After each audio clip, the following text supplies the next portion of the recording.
Hello and welcome. Find your comfortable spot. Let the day's anxieties unravel. Dim the lights. Let the endless noise of the modern world, the notifications, the deadlines, the relentless hum of electricity drift away. Like a ghost ship disappearing into the fog. Tonight, we're not just closing our eyes. We're leaving. We are casting off the moorings of the 21st century and setting sail for a time of chaos, rebellion, and truly, profoundly questionable hygiene. A time of black flags, stolen gold, and short, brutal, often pointless lives. We're journeying into the dark heart of the golden age of piracy. But I need you to do something for me first. I need you to forget. Forget the swashbuckling heroes with their charming smiles and witty retorts.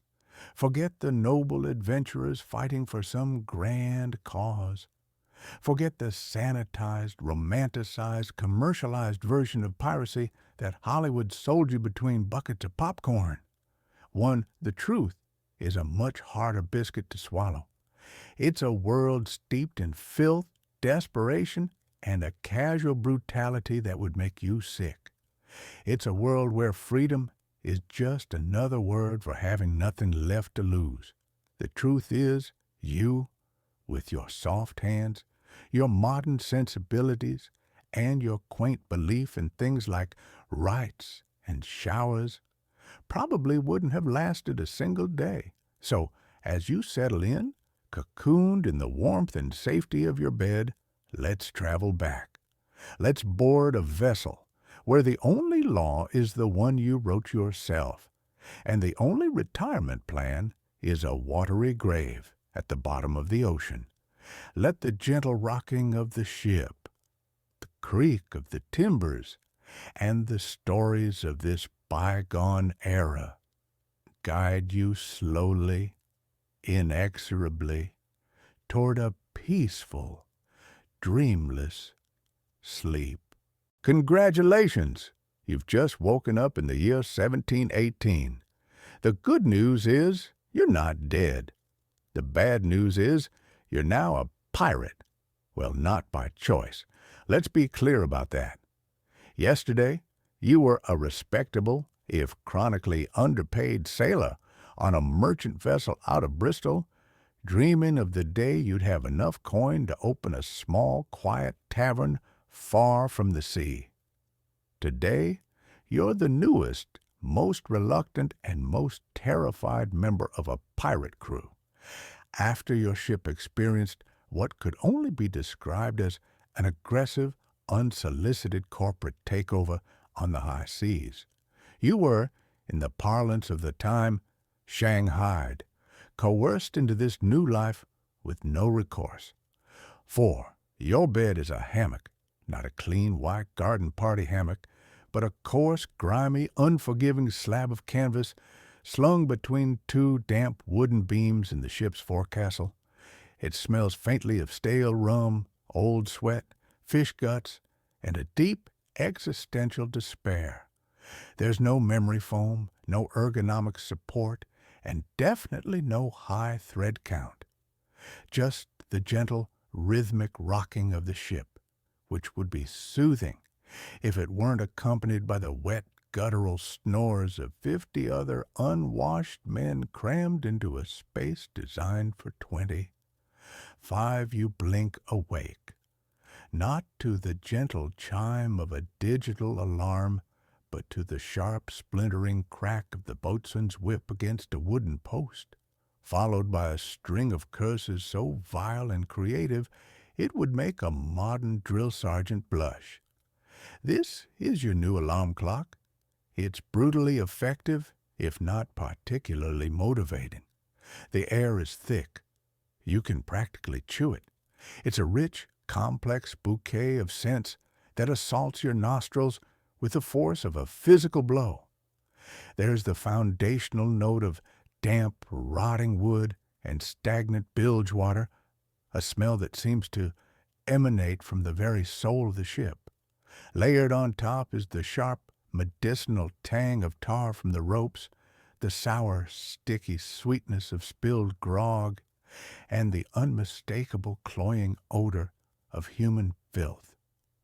Scented candles haven't been invented, and even if they had, they'd be considered a waste of perfectly good tallow that could be used to grease a cannon.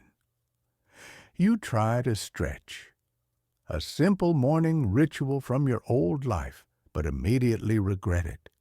Your hammock is slung so close to the one above that your hand brushes against the hairy, tattooed back of a mountain of a man named Silas, who you personally witnessed bite the ear off a Spanish soldier yesterday for his silver earring. You decide that remaining perfectly catatonically still is the wisest course of action. Privacy. That's a quaint, forgotten notion from a land-based life. Here, there is no personal space. There is no me time. There is only the constant, oppressive, inescapable presence of your new shipmates. You sleep together, you eat together, you work together, and you will in all likelihood die together. The man to your left is quietly sharpening his cutlass with a whetstone, the rhythmic shing, shing, shing, a deeply. So, you've managed to disentangle yourself from your hammock without waking the sleeping giant above you. A small but significant victory. Now, a familiar, urgent pressure builds. Nature calls. And on a pirate ship, nature doesn't just call, it bellows through a speaking trumpet with a sense of profound, immediate urgency. This is the part of the day where you begin to weep for the simple porcelain dignity of a modern toilet. On this floating fortress of filth, there is no bathroom, there is no stall, there is no flush, there is no mildly resentful plunger in the corner. There is only the head. The head is not a room. It's a concept. It's a series of wooden planks with holes carved in them, jutting out from the bow or front of the ship. It's perched directly over the open, churning ocean. To use it, you must climb out onto this precarious, swaying ledge, brace yourself against the wind and sea spray, and conduct your business in full view of God, your shipmates, and any passing dolphins who happen to be morbidly curious. The concept of privacy has been replaced by a grim, unspoken agreement to not make direct eye contact. You inch your way out onto the head, the wood slick with sea spray and other less identifiable liquids. The wind whips at your thin linen shirt. A large wave crashes against the hull, sending a cold, unwelcome shower of salty water up to greet you. It's both refreshing and deeply, deeply violating. And toilet paper? Never heard of it. The common method, you learn with dawning horror, is to use a frayed piece of old rope, which is tied to the railing. After use, it's simply dropped back into a bucket of seawater to be rinsed. For the next person, you look at the rope, you look at the churning gray sea below, you decide with every fiber of your being to hold it. What about washing? Surely there must be some provision for cleanliness. Yes, in the same way that a puddle is a provision for a bath. There are no showers. There is no fresh water to be wasted on something as frivolous and decadent as personal hygiene. Fresh water is for drinking, and even then it's rationed and often tastes of the slimy, algae-coated barrel it's been sitting in for 6 months. If you want to wash, you have two options. You can stand on the deck during a rainstorm, soaping yourself with a rough caustic bar of lye soap that strips the dirt from your skin along with the first 3 layers of epidermis. Or you can take a quick bracing dip in the ocean, a refreshing choice until you remember the ship's toilet is just a few feet away, and the current isn't always in your favor. Most men don't bother. The layers of grime, they argue, provide a protective barrier against the elements. It's a theory, a smelly, unproven theory. And your teeth?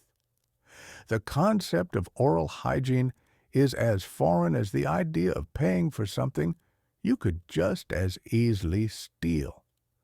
Some pirates might occasionally chew on a twig to scrape away the worst of the grime, or rinse with a swig of rum, which does more to numb the pain than to clean anything.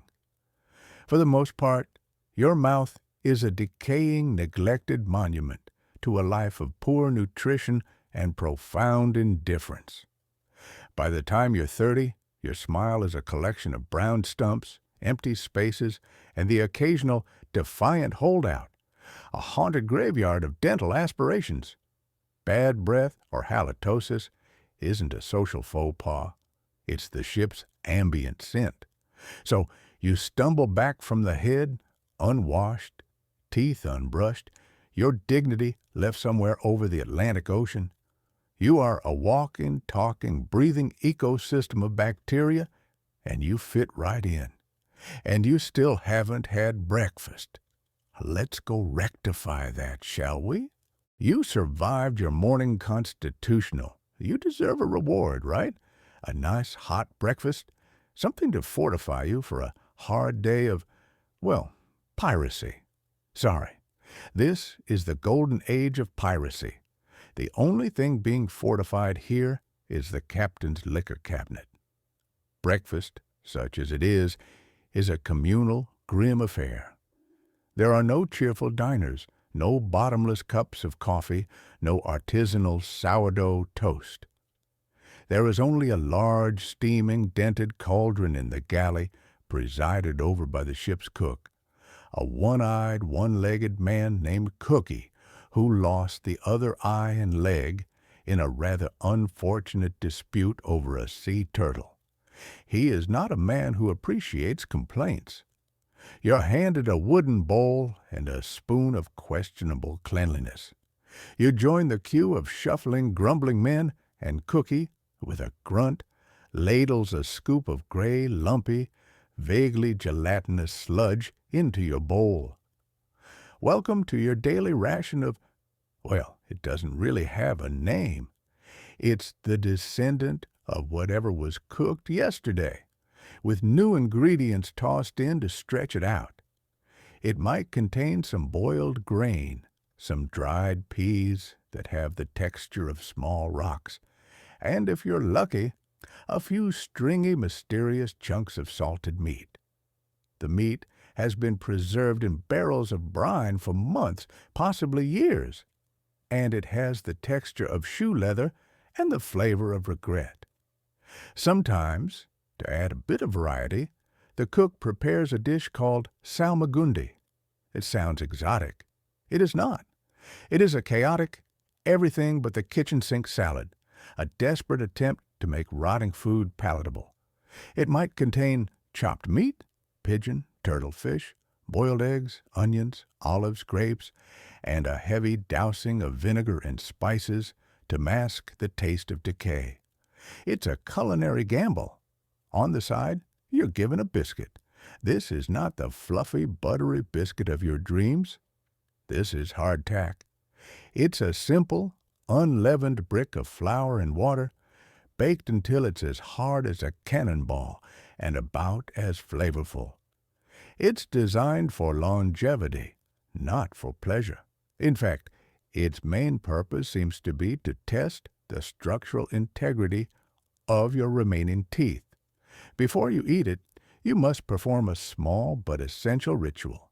You tap it firmly on the table. This is not a prayer. This is to dislodge the weevils, small black beetles that have made a happy home in the biscuit's every nook and cranny. You knock them out, brush them onto the floor for the rats to enjoy, and try to pretend you didn't just see your breakfast crawling away. Some of the older pirates call the weevils extra protein. They are joking, mostly. What about a drink? You're not sipping a freshly squeezed orange juice or an oat milk latte. you're drinking grog. Grog is a simple, brutally effective concoction, a measure of harsh, cheap rum diluted with water, and sometimes, if the captain is feeling particularly fancy or worried about scurvy, a splash of lime juice. Why are you drinking alcohol at 7 in the morning? Because, as we've established, the fresh water on board is a swimming party for bacteria and algae. The alcohol in the rum kills most of the germs, making it the safest thing to drink. It's not about getting drunk. It's about not dying of dysentery. Though, for many of your shipmates, the former is a happy and frequently pursued side effect. You find a spot on the deck, dip your weevil-free hardtack into your gray sludge to soften it, and chew. You chew for a long, long time. The flavors are a subtle blend of salt, mold, and the faint metallic tang of the cauldron it was cooked in. You look around at your new colleagues. They are not savoring their meal. They are consuming fuel.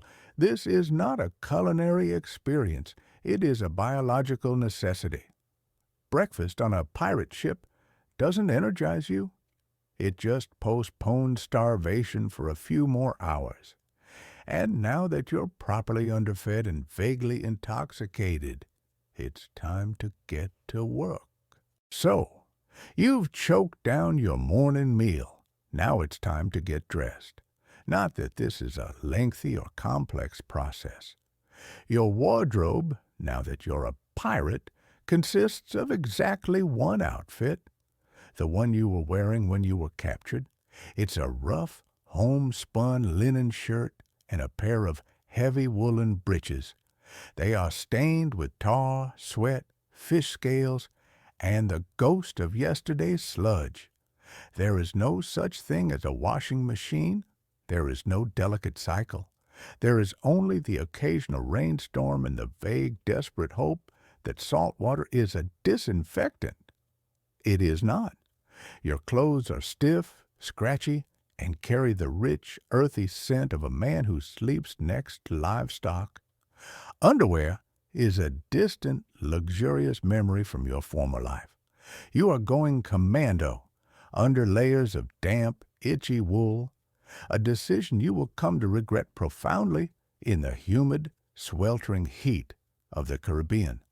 But what about the classic pirate look?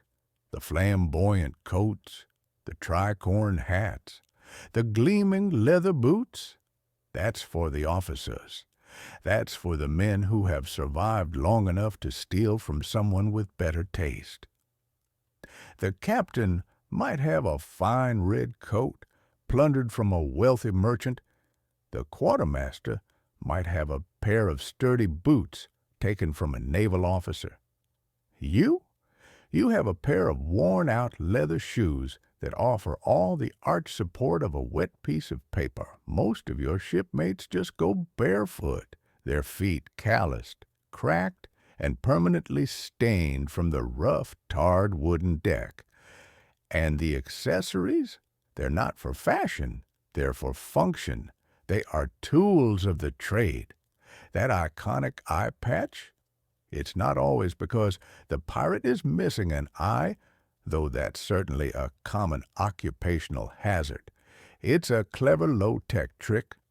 By keeping one eye covered and constantly adapted to the dark, a pirate can move from the bright, sunlit top deck to the dark, windowless lower decks during a battle and be able to see instantly. In a fight where seconds mean the difference between life and death, it's a significant advantage. It's a low-tech form of night vision. Those big gold or silver earrings, they're not just decoration. They're a retirement plan, a life insurance policy. It was a common sailor's belief that the precious metal in the earring was enough to pay for a proper Christian burial if your body washed ashore in some foreign land. Some pirates even had their home port engraved on their earrings, in the faint hope that someone might be kind enough to ship their corpse home to their family.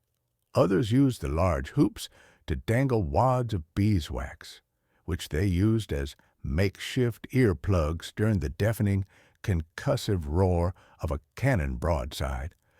Every piece of the pirate uniform, from the sash used to hold pistols to the bandana used to soak up sweat, tells a story of a harsh, practical, and dangerous life. Nothing is for show. Everything is for survival. Now that you're dressed in your single, multi-purpose, flea-infested outfit, it's time to face the day. Your skin is already starting to itch. The fleas that live in the seams of your shirt are waking up, ready for their own breakfast. You scratch your armpit with the handle of your spoon. No one even bats an eye. You fit right in. All might imagine a pirate's day is filled with thrilling sword fights, treasure map deciphering, and joyous drunken sea shanties. You would be profoundly, disappointingly wrong. A pirate's day is, for the most part, crushingly, mind-numbingly boring. It is a day of hard, repetitive, and often lethally dangerous labor. A ship at sea is a demanding, unforgiving beast, and it requires constant attention to keep it from simply falling apart or sinking. There is no weekend. There is no clocking out. There is no concept of overtime. There is only the relentless rhythm of the ship and the sea. The crew is divided into watches, typically working 4 hours on, 8 hours off, around the clock, 7 days a week. Your life is now measured not by the sun, but by the monotonous clanging of the ship's bell. When you're on watch, your job is to keep this floating piece of wood from sinking, falling apart, or sailing directly into a hurricane. The work is endless, and it is brutal.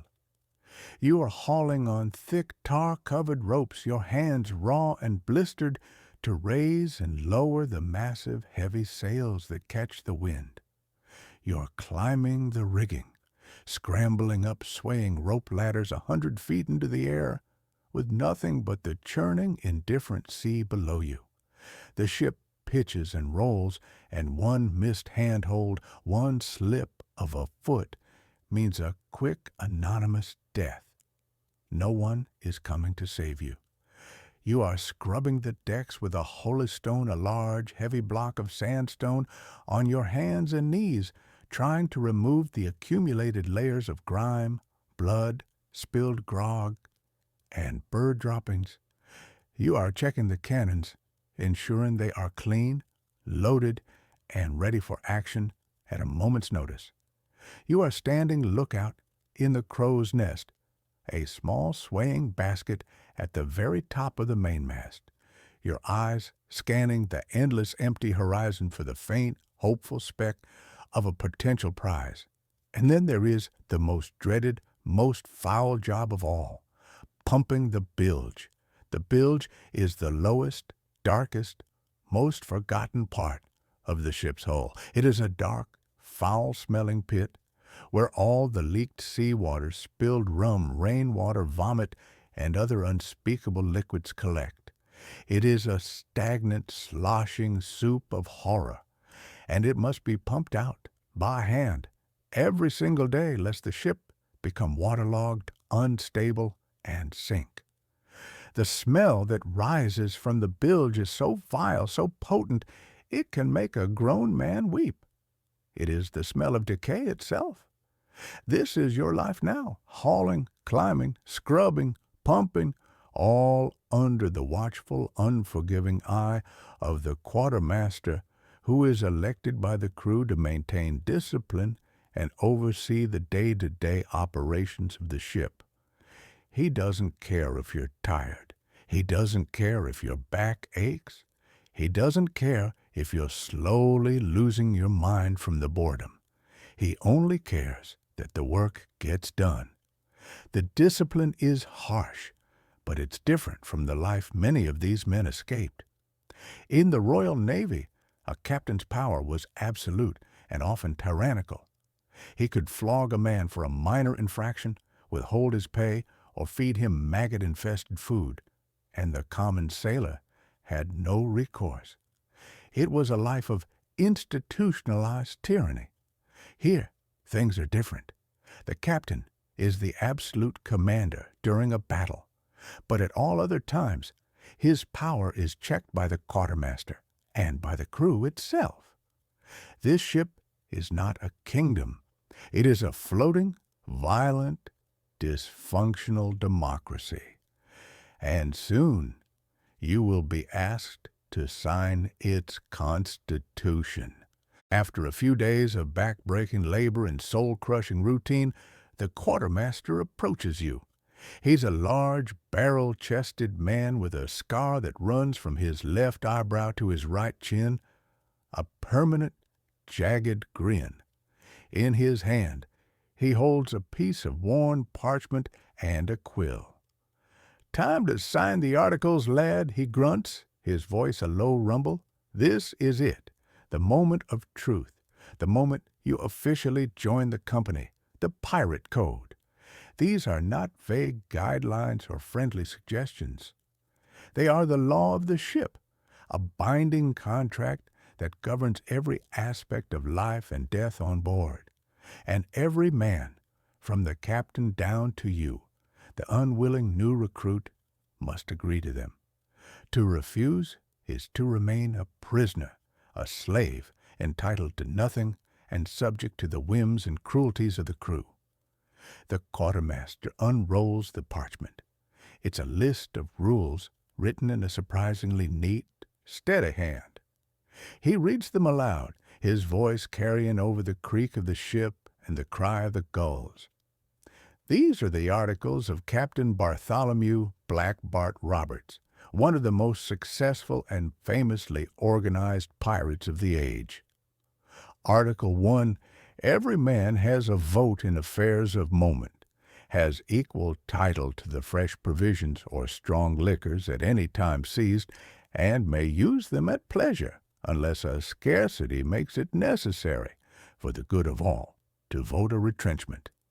You blink, a vote?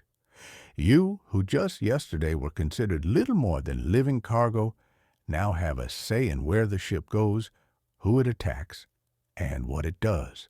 This is revolutionary. On a merchant ship, the captain's word was law. Here it seems the crew is the law. Article 2. Every man to be called fairly in turn by list on board of prizes, because, over and above their proper share, they were on these occasions allowed a shift of clothes. But if they defrauded the company to the value of $1 in plate, jewels, or money, marooning was their punishment. If the robbery was only betwixt one another, they contented themselves with slitting the ears and nose of him that was guilty, and set him on shore. Fair shares, a shift of clothes from a captured ship, a luxury you can barely imagine. But the punishment for stealing from the company is terrifying. Marooning. To be left on a deserted, sun-scorched island with nothing but a pistol, a single lead ball, and a bottle of water. It is a slow, lonely, agonizing death sentence. Article 3. No person to game at cards or dice for money. This seems odd. Pirates, the most notorious gamblers on the sea, are forbidden from gambling. The quartermaster explains with a weary sigh that it's not about morality. It's about order. Gambling leads to debts, which lead to arguments, which lead to fights. And on a ship packed with armed, volatile, often drunken men, a simple card game can quickly escalate into a full-blown bloody mutiny. Article 4.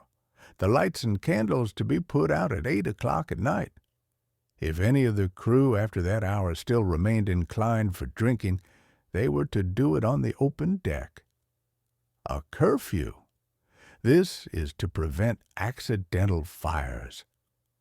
A single overturned candle in the cramped wooden tar-soaked quarters below deck could turn the entire ship into a floating, inescapable inferno. Fire, you're beginning to understand, is a greater enemy than the Royal Navy. Article 5. To keep their peace, pistols and cutlass clean and fit for service. This is simple, brutal pragmatism. Your life and the lives of your shipmates depends on your weapons being ready at a moment's notice. A rusty pistol that misfires or a dull cutlass that glances off a bone is a death warrant. Article 6. No boy or woman to be allowed amongst them. If any man were to be found seducing any of the latter sex and carried her to sea disguised, he was to suffer death. Again, this is not about chivalry or morality. It's about preventing conflict. The crew of the Royal Fortune knows that competition over a woman could tear the company apart with jealousy, suspicion, and violence. They are a dangerous instrument of division and quarrel. Article 8. No striking one another on board, but every man's quarrels to be ended on shore at sword and pistol. All disputes must be settled on land. The ship is a place of work. The shore is a place for duels. The quartermaster himself will oversee the fight, ensuring it is done by the rules. Back to back, 10 paces, turn and fire. If both miss, it's settled with cutlasses. The first man to draw blood is declared the victor. It's a brutal but surprisingly effective form of conflict resolution. Article 9. If any man should lose a limb or become a cripple in their service, he was to have $800 out of the public stock and for lesser hurts, proportionately. You stare in disbelief. This is workers' compensation. In a world where a crippled sailor would be cast aside to beg on the streets of London or Bristol, these pirates have created their own social safety net. A man who loses a leg in battle is not abandoned. He is paid. This single article explains more than anything else why so many are willing to risk everything for this life. It offers a security unheard of in the civilized world they left behind. Article 10. The captain and quartermaster to receive 2 shares of a prize. The master, boatswain, and gunner, 1 share and a half, and other officers, 1 1/4. Private gentlemen of fortune, 1 share each. The pay scale. The captain gets a double share, a reward for the immense risk and responsibility he carries. But you, a common sailor, a private gentleman of fortune, get 1 full share. On a Royal Navy ship, the captain and officers would take the vast majority of any prize money, leaving the common sailors with little more than scraps. Here, the wealth is distributed with a startling, almost radical degree of equality. The quartermaster finishes reading. He dips the quill in a small pot of ink and holds it out to you. Your mark, lad? You hesitate. To sign this is to cast your lot with these men, to become an outlaw, a wolf of the sea, hunted by every navy in the world. To refuse is to remain a prisoner, a slave, entitled to nothing, and subject to the whims and cruelties of the crew. You look at the faces around you, hard, scarred, and weather-beaten. They are thieves and murderers. But they are also a brotherhood, bound by a code that offers a strange, brutal, and intoxicating form of justice and freedom. You take the quill. Your hand trembles as you make your mark on the parchment. The crew lets out a ragged cheer. Someone slaps you on the back so hard you nearly fall over and hands you a tin cup of grog. You are one of them now, for better or more likely for worse. As the days bleed into weeks, you begin to understand the strange, contradictory, and complex society you've joined. This is not just a random collection of thugs. It is a floating, self-contained world with its own culture, its own hierarchies, its own languages, and its own surprising traditions. You learn that the crew is a motley international collection of outcasts from all corners of the Atlantic world.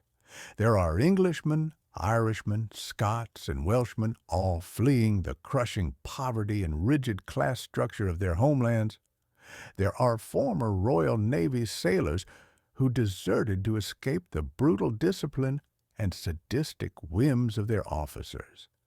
There are escaped convicts, runaway indentured servants, and men who simply fell through the cracks of civilized society. And most surprisingly to you, there are a significant number of freed and escaped African slaves. On a pirate ship, these men find a level of equality and opportunity they could never dream of on a plantation or in a colonial city. Here, a man is judged not by the color of his skin or the circumstances of his birth, but by his skill with a cutlass, his courage in a fight, and his loyalty to the crew. It is a brutal meritocracy, but a meritocracy nonetheless. You also learn about a peculiar and deeply ingrained custom known as matelotage. It's a formal same-sex partnership between two pirates, a bond that goes far beyond simple friendship. The two men swear an oath to each other, sometimes exchanging gold rings, and agree to share all their possessions, fight alongside each other, and care for one another in sickness and in health. If one partner dies, the other inherits all his worldly goods. For most, it's a practical arrangement, a form of mutual insurance in a dangerous and uncertain world. It provides a crucial economic and social safety net. But for some, you notice, the bond is deeper, more intimate. You see two grizzled, bearded pirates sharing a quiet moment on the deck, mending a sail together, their bond as strong and unspoken as any marriage you've seen on land. In a world that has cast them out, they have created their own families, their own loyalties, their own forms of love. This is the central paradox of pirate life. They are outlaws who live by a strict and intricate set of laws. They are violent, dangerous men who have created a surprisingly democratic and egalitarian society. They have rejected the world of kings, empires, and merchant companies only to create their own floating republic, a republic of outcasts. They call themselves the Brethren of the Coast. They see themselves not as common criminals, but as rebels, as social bandits fighting a private war against the corrupt, wealthy merchants and tyrannical captains who rule the seas. They are, in their own minds, Robin Hood's men, stealing from the rich and, well, keeping it for themselves. But at least they share it fairly. You start to see the appeal, the dangerous allure of it all. The crushing boredom and hard labor are punctuated by moments of exhilarating, terrifying freedom. There is no master here but the sea itself. There is no king but the one you elect. And there is the promise, however faint, however distant, of a single life-changing score, a fortune that could allow you to disappear and live the rest of your life as a king. But this fragile, violent utopia is built on a foundation of blood and gunpowder, and one morning, as the sun burns the thick white mist off the water, that violence arrives. "Sail ho!" comes the piercing cry from the lookout in the crow's nest. Every man on deck freezes. The lazy chatter stops. The work ceases. All eyes turn to the horizon. A speck, a ship, a potential prize. The hunt is on. Before the hunt before the battle, there is only the ship, and you are beginning to realize that the ship is not just a vessel.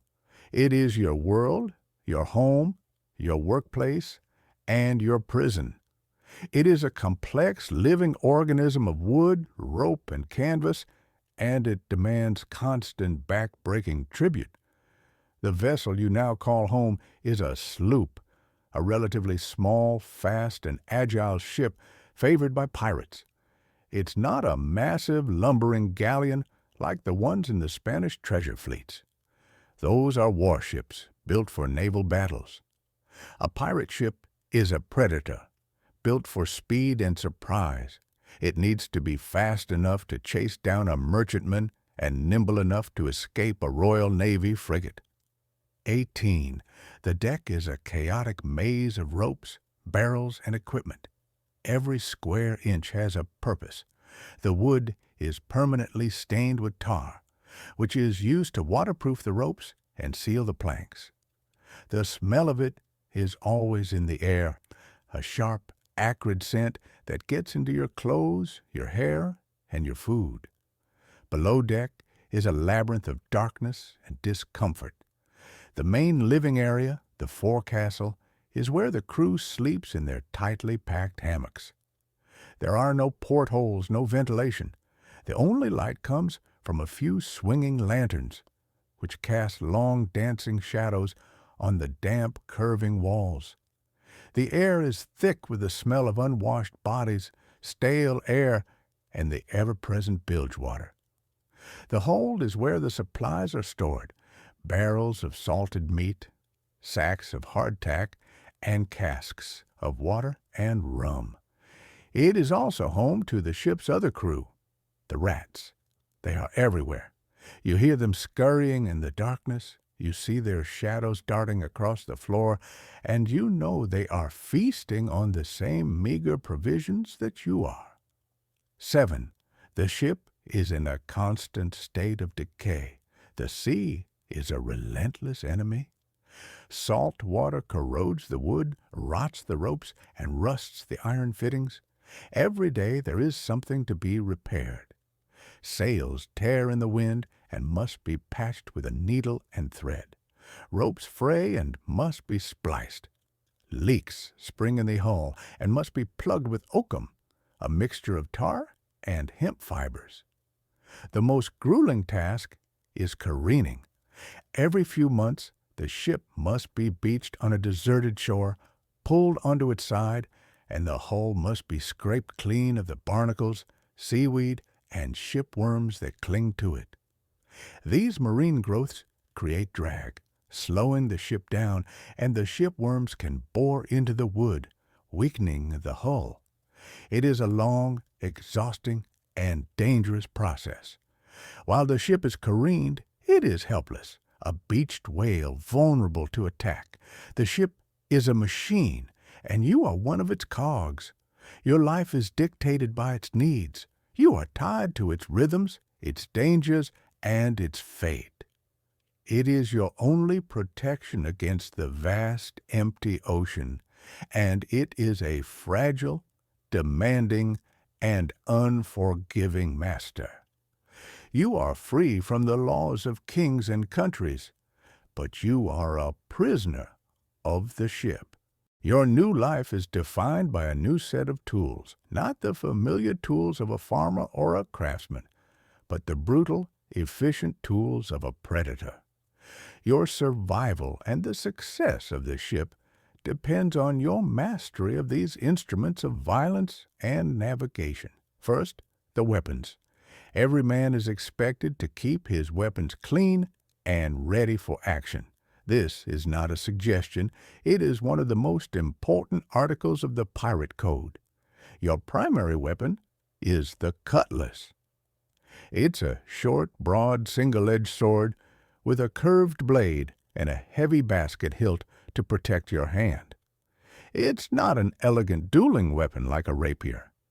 It's a crude, brutal chopping tool designed for the closed, chaotic confines of a ship's deck. It's heavy, unbalanced, and perfect for hacking through ropes, wood, and men. You also carry a pistol, or more likely, a brace of them, tucked into a sash around your waist.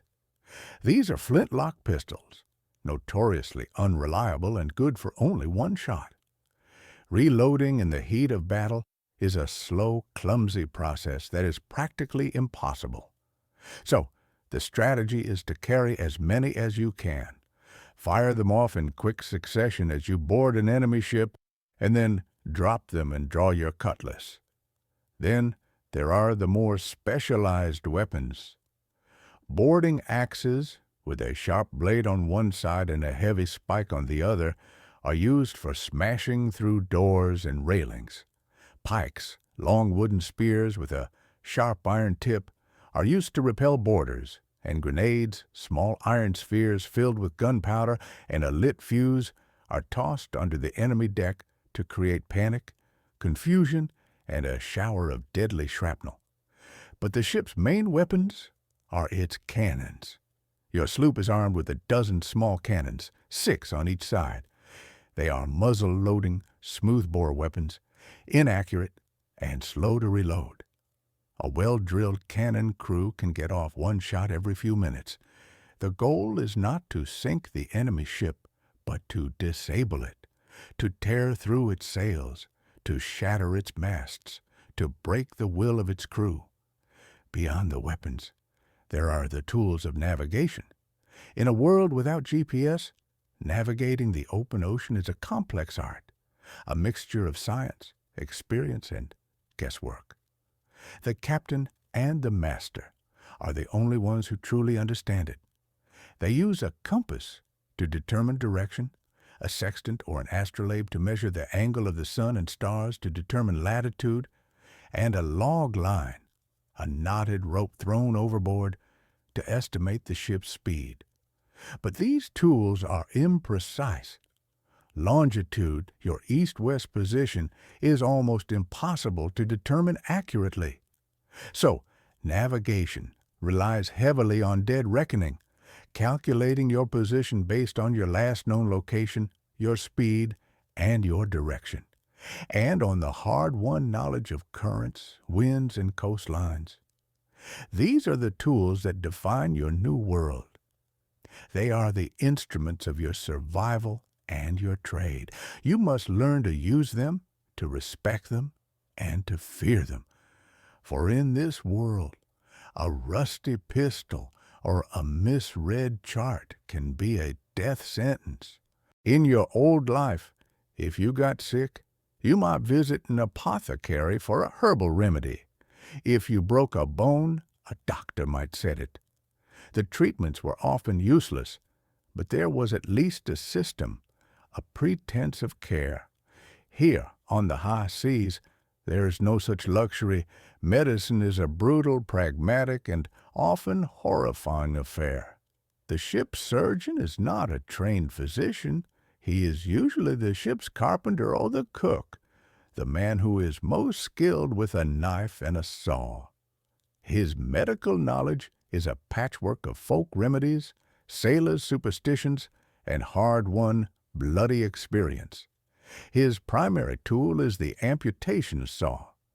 In a world of cannonballs, splinters, and sword cuts, mangled limbs are a common occurrence. If a wound becomes infected, showing the telltale signs of gangrene, the only treatment is to remove the limb. There is no anesthesia, save for a large dose of rum and a piece of leather to bite down on. The surgeon works quickly, sawing through bone and flesh, then cauterizing the stump with a red-hot iron or a coating of hot tar to stop the bleeding. The procedure is agonizing, and the risk of dying from shock or infection is immense. For lesser wounds, the treatments are just as crude. Cuts are stitched with a common needle and thread and then sealed with tar. Musket balls are dug out with a sharp knife. Burns are treated with a poultice of whatever is on hand. But the greatest killer on any long sea voyage is not battle. It is disease. The cramped, filthy conditions of the ship are a perfect breeding ground for dysentery, typhus, and other infectious diseases. They can sweep through a crew with devastating speed, leaving half the men dead or dying in their hammocks. And then there is the slow, insidious killer, scurvy. Caused by a lack of vitamin C, it is the scourge of all sailors. The symptoms are horrific. Your gums become spongy and bleed, your teeth loosen and fall out, old wounds reopen, and your body is covered in sores. Eventually, you become too weak to move, and you die a slow, painful death. The pirates, who often plunder fresh provisions from captured ships, suffer less from scurvy than the crews of naval or merchant vessels. But on a long voyage, with no land in sight, it is a constant threat. The only cure is fresh fruit and vegetables, a luxury that is almost impossible to find at sea. The connection between citrus fruit and scurvy is not yet widely understood. So, the men suffer and die, their bodies wasting away from a disease that could be cured by a single lime. This is the reality of health at sea. It is a constant battle against injury, infection, and malnutrition. Your body is a fragile machine, and out here, there is no one to fix it when it breaks. The cry from the crow's nest, "Sail ho!" changes everything. The lethargy of the daily grind evaporates, replaced by a tense, electric, predatory energy. The captain, who until now has been a distant, almost aloof figure, strides onto the quarterdeck, a spyglass in his hand. He is no longer just a man. He is a wolf who has scented his prey. He barks a series of sharp, concise orders. The crew, who just moments ago were lounging, gambling, or mending clothes, springs into action with a terrifying practiced efficiency. Sails are trimmed to catch every last breath of wind. The decks are cleared for action, barrels are secured, ropes are coiled, and any loose gear is stowed away. The gun crews rush to their cannons, their movements a blur of practiced, violent grace. You are assigned to a cannon crew, your job to haul the heavy cast-iron gun into position, to load it with a flannel bag of black powder and a heavy iron shot, and to pray that it doesn't misfire and explode when it's lit. As you get closer, you can make out the other vessel. It's a merchant ship, a fat, slow-moving brigantine, low in the water, likely laden with sugar, tobacco, or cloth from the colonies. It is the perfect target, a sheep waiting for the wolves. Now comes the most important part of the pirate strategy: intimidation. The goal is not to sink the ship. A sunken ship means sunken treasure, a useless prize. The goal is to terrify the merchant crew into surrendering without a fight. A battle is costly. It wastes precious gunpowder, it damages both ships, and it risks the lives of the crew. A quick, bloodless, profitable surrender is the ideal outcome. To achieve this, the pirates engage in a sophisticated and brutal form of psychological warfare. First, the flag. Your ship has been flying the English flag, a common deception to allow you to get close without raising alarm. Now, the quartermaster gives the order. The English flag comes down. In its place, a new flag is hoisted, unfurling in the wind. It is the Jolly Roger, a black flag with a white skull and crossbones, the most feared, most iconic symbol on the seven seas. Its message is simple, universal, and terrifyingly clear: surrender or die. But there is another flag in the locker, a red flag, the bloody flag. If the merchant ship is foolish enough or brave enough to refuse to surrender after seeing the Jolly Roger, the red flag is raised. Its message is even simpler and even more final: no quarter, no mercy, no survivors. Every man on board will be put to the sword. It is a promise of total annihilation. Your ship, the Royal Fortune, is now bearing down on the merchantman. You are close enough to see the faces of the sailors on its deck. They are pale with terror. Their captain is shouting orders, trying to rally them to fight, but his crew is hesitant. Their movements slow and uncertain. They are simple sailors, paid a pittance to haul cargo across an ocean. They have no desire to die for their master's profits. Your captain picks up his speaking trumpet. His voice booms across the water, a sound of pure, confident menace. Heave to and strike your colors, or we'll send you all to Davy Jones's locker. A tense, unbearable silence hangs in the air. The two ships drift closer, the waves lapping against their hulls. You can hear the creak of the merchant ship's rigging, the frantic, desperate shouts of its officers. Then slowly you see their flag, the Union Jack, begin to descend from the mast. They have surrendered. A wave of relief washes over you, so powerful it almost buckles your knees. It is followed by a hot, wild surge of adrenaline. The easy part is over. Now comes the boarding. Even with a surrender, the boarding is a chaotic, violent, and intimidating affair. Your ship pulls alongside the merchantman, and grappling hooks are thrown, their iron claws biting into the wood, binding the two vessels together in a brutal embrace. With wild, guttural yells, your shipmates swarm over the railings, cutlasses clenched in their teeth, pistols clutched in their hands. You follow, your heart pounding in your chest like a drum. You are not a fighter, you are a sailor.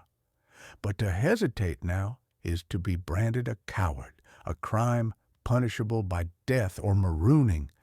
You grip the rusty, heavy cutlass you were issued and leap onto the deck of the prize.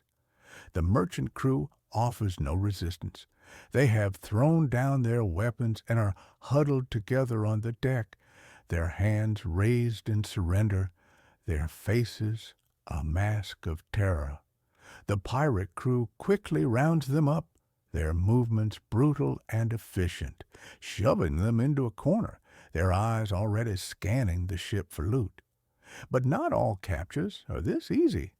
Sometimes a merchant captain is stubborn or proud or foolish.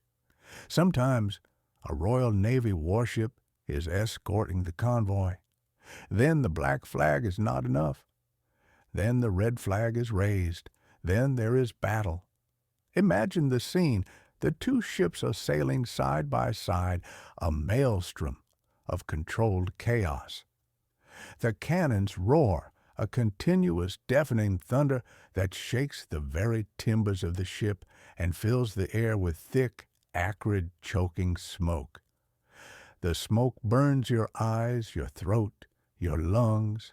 You can barely see, you can barely hear, you can barely think. You are at your cannon, your body slick with sweat and grime, your muscles screaming in protest. You work in a frantic, desperate, practiced rhythm. Swab the barrel with a wet sponge to extinguish any lingering embers that could cause a premature explosion. Ram the flannel bag of black powder down the hot iron muzzle. Ram the heavy round cannonball. Ram the wadding to hold it all in place. Haul the heavy gun into position. Aim. Light the fuse. Fire. The cannon leaps back with a violent, concussive force that could break your leg if you're standing in the wrong place. The deck is a scene from hell. Splinters as big as your arm fly through the air, turning the ship into a deadly storm of shrapnel. Men scream as they are hit, their bodies torn apart by cannonballs or shredded by flying wood. The deck runs red with blood. If the ships get close enough, the real fight begins. Hand-to-hand combat. The pirates are masters of this. They are not trained soldiers fighting in neat, disciplined formations. They are a wild, undisciplined, screaming mob, and that is their greatest strength. They use their cutlasses not for fencing, but for hacking, for chopping, for cleaving. They use their pistols as single-shot weapons of terror, firing them at point-blank range before discarding them and drawing their swords. They use their boarding axes to smash through doors, to shatter skulls, to hook an enemy and drag him down. And then there is the psychological terror. Pirates like the infamous Blackbeard cultivated a fearsome demonic image to break their enemy's will to fight before the first blow was even struck.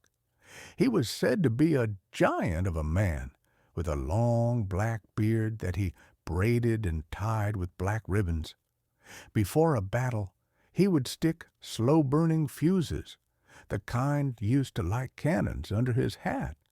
The fuses would sputter and smoke, wreathing his head in a cloud of smoke and fire, making him look like a demon spat up from the depths of hell itself. Faced with such a terrifying, inhuman spectacle, most sailors would simply lose their nerve, throw down their weapons, and beg for mercy. But today, there is no battle. The merchant crew has wisely chosen life over loyalty to their employer. The ship is yours, and now it is time to see what you have won. The plunder is not a chest overflowing with gold doubloons, sparkling jewels, and ancient artifacts. That is a fantasy, a fairy tale for landlubbers. The real treasure of the golden age of piracy is far more practical, far more mundane, and to these men far more valuable. The quartermaster, who is in charge of the fair and equitable division of all loot, directs the search of the captured vessel. The pirates work with a hungry, frantic efficiency, tearing through the ship's cargo hold like a pack of wolves. What they find is, to them, more valuable than gold: barrels of salted beef and pork, sacks of flour and hardtack biscuits, casks of wine, and most importantly, rum. This is food and drink that will sustain them for months, that will keep starvation and scurvy at bay. They find bolts of fine cloth, silk, satin, and linen, which can be sold in a pirate-friendly port or used to patch their own ragged, filthy clothes. They find tools, hammers, saws, and axes. They find ropes, sails, and anchors, essential supplies for maintaining their own ship. They find weapons, muskets, pistols, and barrels of precious gunpowder, the lifeblood of their violent profession. They find navigational instruments, compasses, sextants, and charts that are worth a small fortune. They find medicines, particularly mercury for treating syphilis, a common ailment among sailors.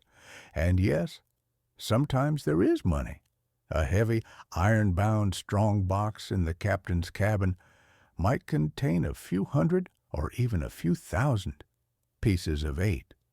The heavy silver coins of the Spanish Empire that are the universal currency of the Caribbean. All of this is brought on to the deck of your ship and laid out for the quartermaster to inspect. He is the accountant, the treasurer, and the judge. His word on the division of the spoils is final, backed by the full authority of the ship's articles. He follows the rules laid out in the code you all signed. The captain and the quartermaster, who bear the greatest responsibility, each receive 2 shares of the prize. The other officers, the master, the boatswain, the gunner, receive a share and a half or a share and a quarter. And you, as a private gentleman of fortune, a common pirate, you receive 1 full share. The quartermaster meticulously divides the loot into equal piles. The money is counted out, coin by coin. The goods are distributed. You receive your share, a handful of silver coins, a new linen shirt that doesn't have fleas, a sturdy pistol, and a generous ration of rum. It is more wealth than you would have earned in a year or even 5 years on a merchant ship. The captured sailors are given a choice. They can join the pirate crew, sign the articles, and share in the fortune, or they can be set adrift in their now empty ship to make their way to the nearest port as best they can. Most choose to leave, their faces a mixture of terror and relief. A few, tired of their hard lives and tempted by the promise of quick wealth, choose to stay. They will be the new recruits, just as you were, their eyes wide with a mixture of fear and greed. The mood on board is jubilant. The crew is celebrating their victory.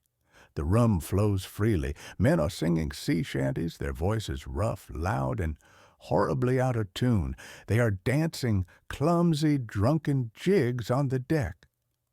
For a moment, you forget the filth, the danger, and the boredom. You feel a sense of belonging, of shared victory, of a future that is suddenly, dazzlingly bright. This is the allure of the pirate life, the promise of freedom, equality, and unimaginable wealth. But this is a dangerous world, and for every victory there is a price, and for every rule there is a punishment. The celebration lasts for 3 glorious drunken days. The rum flows, the food is plentiful, and the hard work of sailing the ship is forgotten in a haze of music, gambling, and rough camaraderie. But on the 4th day, the quartermaster discovers that a small, heavy bag of silver coins is missing from the common stock. A cold, ugly silence falls over the ship. The music stops. The laughter dies. Stealing from the company is the most serious crime a pirate can commit, short of desertion in battle. It is a betrayal of the code, a betrayal of the trust that holds this fragile, violent society together. It is a betrayal of the brotherhood. The quartermaster, his face a mask of cold fury, orders a search of the entire ship. Every man's sea chest, every hammock, every dark corner of the vessel is inspected with a brutal, invasive thoroughness. The missing bag of coins is found hidden in the bedding of a young sailor named Thomas, one of the men who had joined the crew from the last prize. He denies it, of course. He swears he was framed. He weeps and begs for mercy, his voice thin and reedy in the heavy silence. But the evidence is clear. The verdict is not in doubt. There is no trial by jury here. The crew is the jury. The quartermaster holds up the bag of coins for all to see. What say ye, brethren? The verdict is swift, brutal, and unanimous. A single word, shouted by 100 angry, unforgiving voices. Marooning. The punishment is carried out the next day. The ship sails to a small, uninhabited, sun-bleached island, a tiny, forgotten speck of sand and palm trees in the vast, empty ocean. Thomas is put into a small boat with the barest of provisions, a single pistol, 1 lead ball, a flask of gunpowder, and a bottle of water. He is rowed to the shore and left there. He stands on the beach, a small, pathetic, lonely figure, as your ship raises its sails and disappears over the horizon, leaving him to his fate. He will die of thirst, he will die of starvation, or, in a final act of despair, he will use his single shot to end his own life. It is a brutal, terrifying, and slow-motion death sentence designed to ensure that no one else will ever dare to break the code. This is the dark, unforgiving side of pirate democracy. The will of the majority is absolute, and there is no room for mercy or appeal. Other crimes have their own prescribed and equally brutal punishments. If 2 men are caught fighting on board, they are flogged. The quartermaster administers the punishment, laying on Moses' law. 39 lashes with a cat o' nine tails on the bare back. The whip, with its 9 knotted cords, leaves deep, bleeding welts, a painful public reminder to settle their disputes on shore. And what of the most famous pirate punishment of all, walking the plank?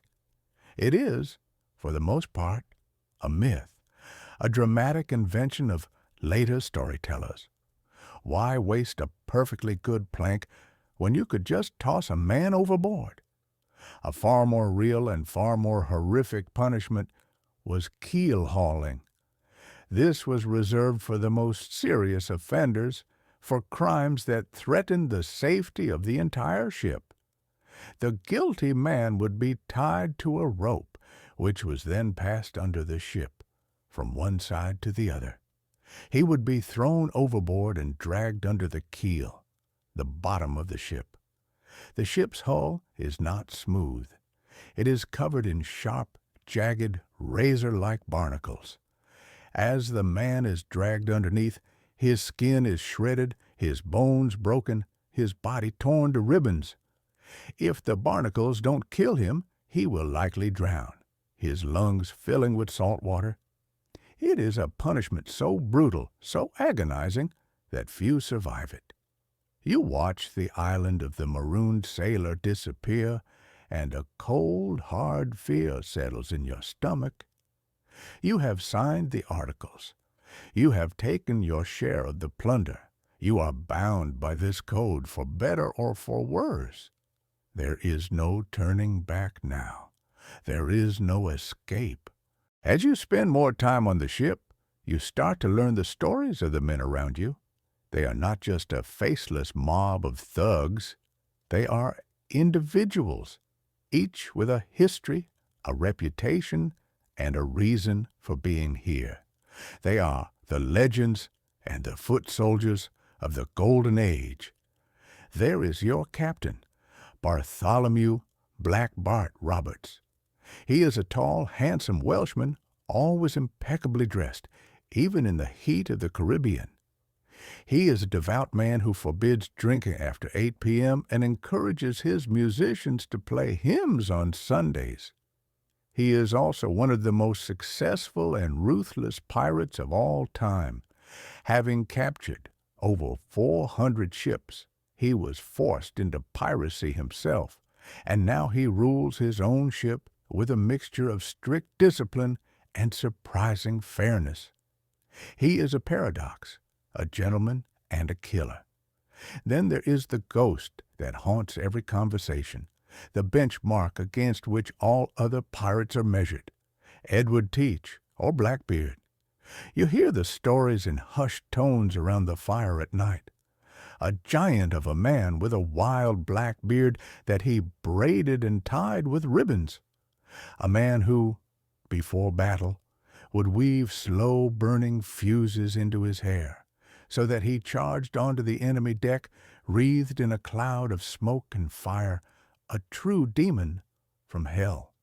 They say he was killed in a ferocious battle with the Royal Navy, shot 5 times, and stabbed more than 20 before he finally fell, his headless body thrown into the sea. 19. You hear tales of the gentleman pirate Stede Bonnet, a wealthy, educated plantation owner from Barbados who, for reasons no one can fathom, abandoned his wife, his family, and his comfortable life to buy his own ship and become a pirate. He knew nothing of sailing, nothing of fighting. He was a fool, a joke.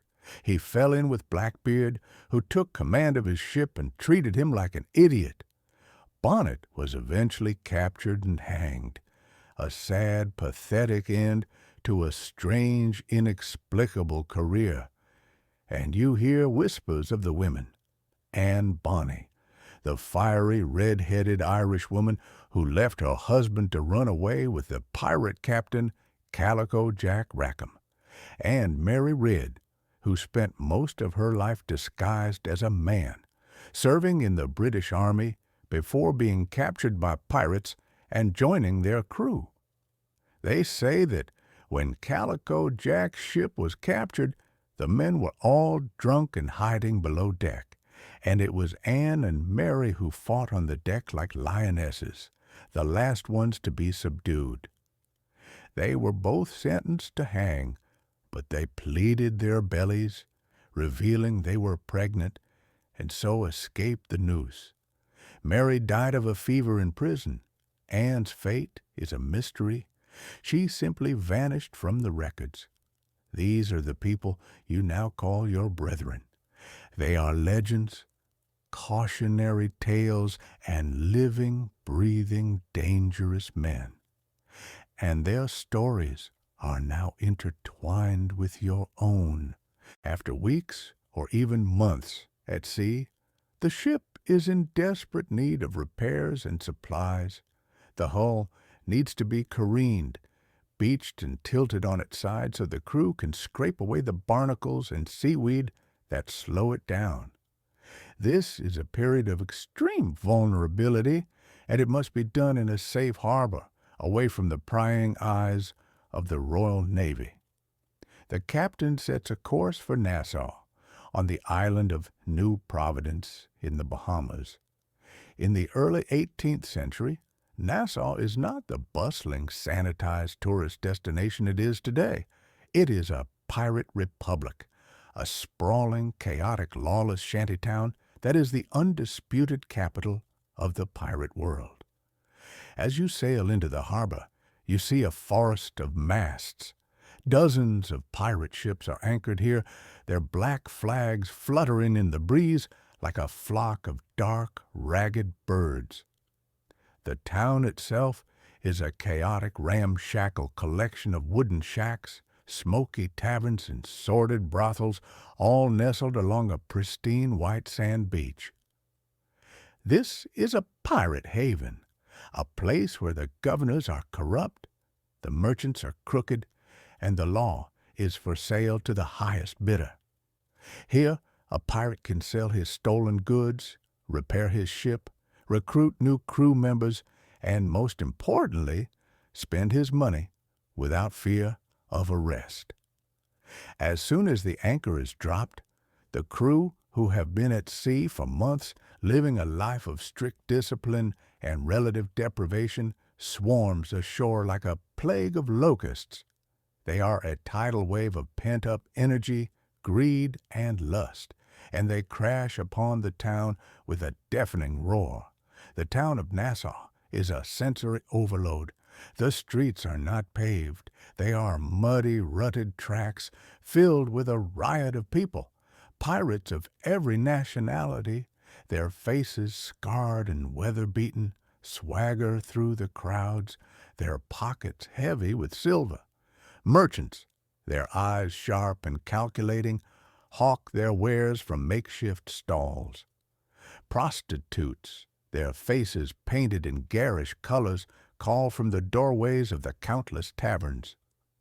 The air is filled with the sound of drunken singing, loud arguments, shouting, and the occasional casual pistol shot. The first stop for every pirate is the tavern. The rum is cheap, strong, and plentiful.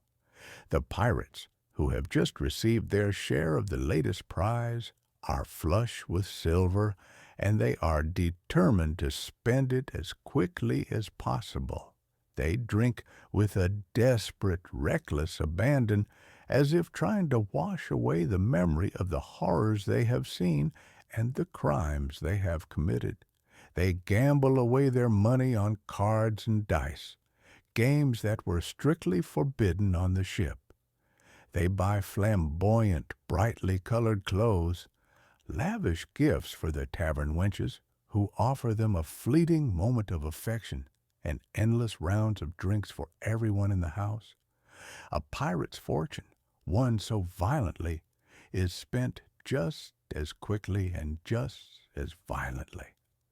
They live for the moment, for the night, because they know with a cold certainty that tomorrow they could be dead. You find yourself in a crowded, smoke-filled tavern, a tin cup of rum in your hand. The noise is overwhelming. A fiddler is playing a lively, frantic tune in the corner, and pirates are dancing with tavern girls, their movements clumsy and drunken. A fight breaks out at a nearby table over a game of cards. It is quickly and brutally broken up by the tavern owner, a large, formidable woman with a wooden club. This is the pirate's paradise, a world without rules, without consequences, without tomorrow, a place to forget the fear, the boredom, and the loneliness of the sea. But even here, in this lawless Eden, danger lurks. The Royal Navy is always a threat, its ships patrolling just over the horizon. And the British government is growing tired of this nest of vipers on its colonial doorstep. They have offered a king's pardon, a full, unconditional amnesty for any pirate who agrees to give up his life of crime and return to the fold. Some of your shipmates are tempted. They are tired of the constant danger, the hard life, the endless cycle of violence and poverty. They dream of returning home, of living a quiet, respectable life. Others, like your captain, scoff at the idea. They are outlaws to the core. They would rather die under a black flag than live under a king's rule. The pirate republic of Nassau is a fragile, fleeting thing, a brief, shining moment of freedom in a world that is closing in on it from all sides. You drink your rum, the cheap liquor burning a path down your throat, and you wonder, with a sense of dread, how long it can possibly last. Nassau may be the capital, but it is not the only sanctuary in the pirate kingdom. The world is dotted with hidden coves, corrupt ports, and remote islands where the black flag can fly freely. There is Port Royal in Jamaica. Before it was devastated by an earthquake in 1692, it was known as the wickedest city on earth. It was a bustling, wealthy port, built on the riches of Spanish treasure, and it was a place where pirates like the legendary Henry Morgan were not just tolerated, but welcomed. The governors of Jamaica used the pirates as a private navy, a buffer against their Spanish enemies. For a time, Port Royal was a city where a pirate could be a respected citizen. Then there is the island of Tortuga, off the coast of Haiti, a rugged, mountainous island that was a stronghold for the early buccaneers, the French hunters who turned to piracy. It was a place of brutal, savage violence, a haven for the most desperate and ruthless of men, and far, far away, across the Atlantic and around the coast of Africa, lies the most exotic and legendary pirate haven of all, Madagascar. In the late 17th century, this remote tropical island became the base for the pirates of the Pirate Round, the long, dangerous voyage to the Indian Ocean to prey on the treasure-laden ships of the Mughal Empire. Here, in a land beyond the reach of any European power, pirates like Henry Every and Thomas Tew established their own kingdoms. They traded with the local tribes, took native wives, and lived like kings. There are even legends of a utopian pirate colony on Madagascar called Libertalia, a place of true freedom and equality, where all men were brothers and all property was held in common. It is almost certainly a myth, but it is a powerful one. These havens are the lifeblood of the pirate world. They are the places where the pirates can rest, repair, and resupply. They are the markets where they can sell their stolen goods. They are the recruiting grounds where they can find new men to join their crews.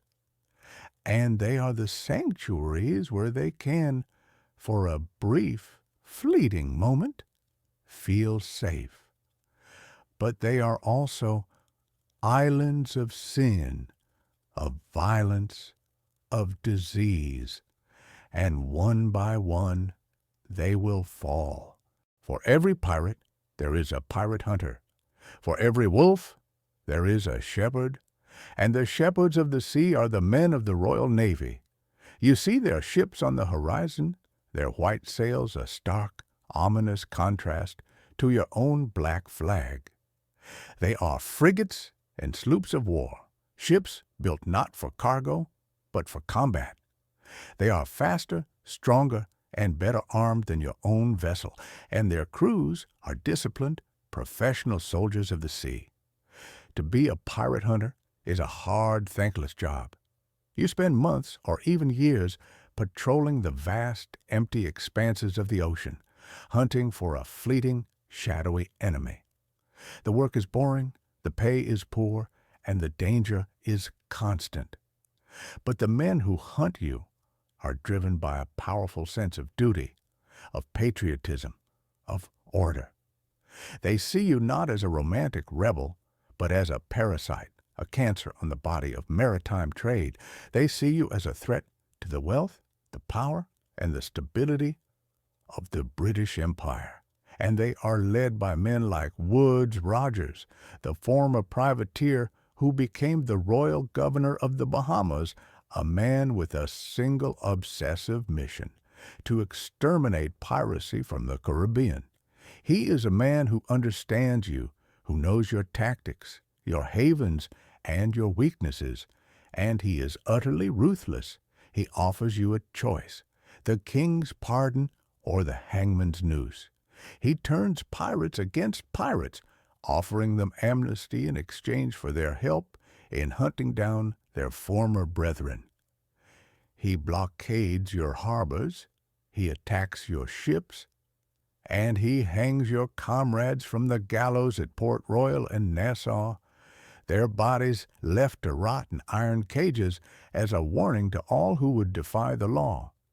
The sea is no longer a lawless frontier. It is a battlefield, and you are no longer the hunter. You are the hunted.